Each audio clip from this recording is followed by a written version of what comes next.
My name is Barbara Melvin, and I'm the Senior Vice President of Operations and Terminals for the South Carolina Ports Authority.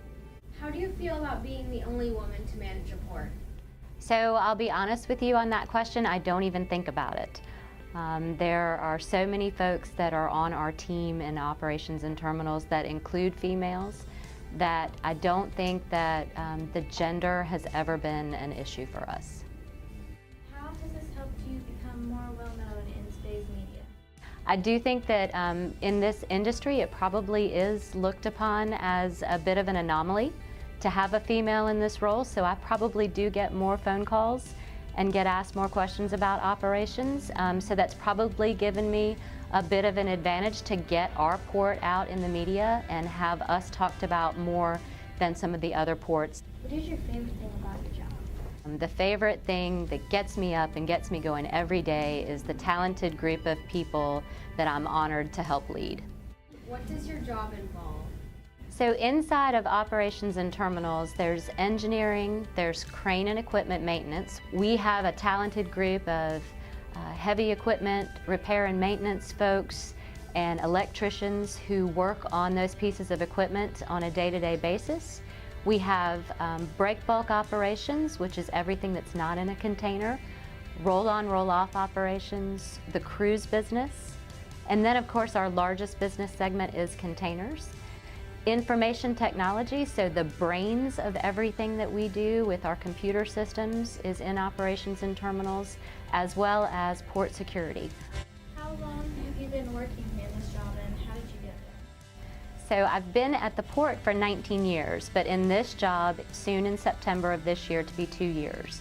So my work on the Harbor Deepening Project is really what gave, I believe, my CEO the confidence in me to be able to come and join operations and learn more about what the port does and what ports around the world do and how they operate versus just external affairs, which is the role that I had before, which would be public relations, government relations, community and environmental relations.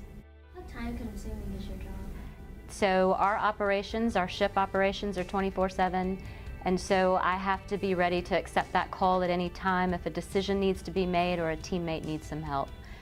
How long did it take you to get where you are now? Where I am today is just a growing experience. Every day of your job teaches you to grow a little bit more and learn a little bit more. So from the perspective of how long did it take me to get to where I am, 19 years here, but do you ever quit learning and ever quit growing? No. Who do you work with for your job?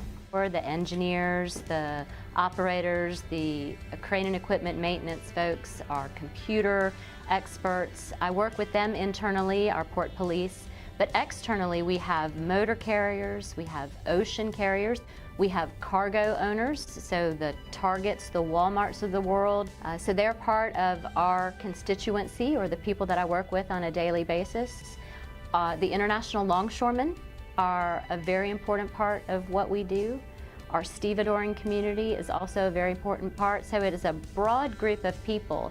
And one of the best statistics I can share with you is that 1 in 11 jobs in the state of South Carolina is dependent directly or indirectly on the port. So I guess you could say that, I work with lots of people around the state when you think about 1 in 11 jobs. What is the best experience you've ever had on the board?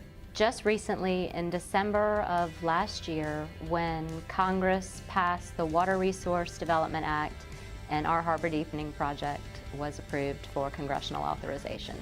What advice would you give to young girls trying to reach the same goals as you? One of the things that I always like to tell women is don't make anyone work as hard as you may have had to get to where you are.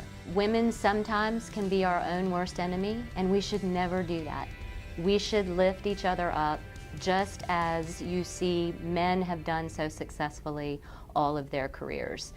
Do you feel pressured because you're the only woman running a port? I don't feel that pressure at all.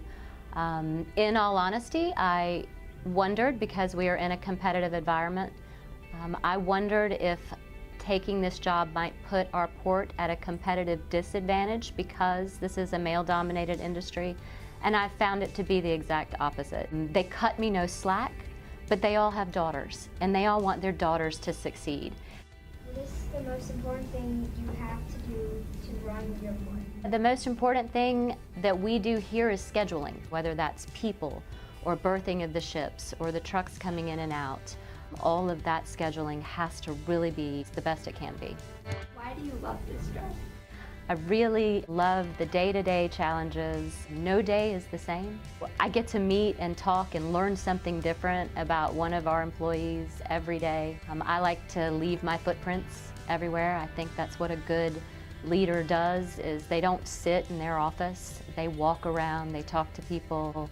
So that's what I mean by leaving my footprints, or in my case, my heels everywhere.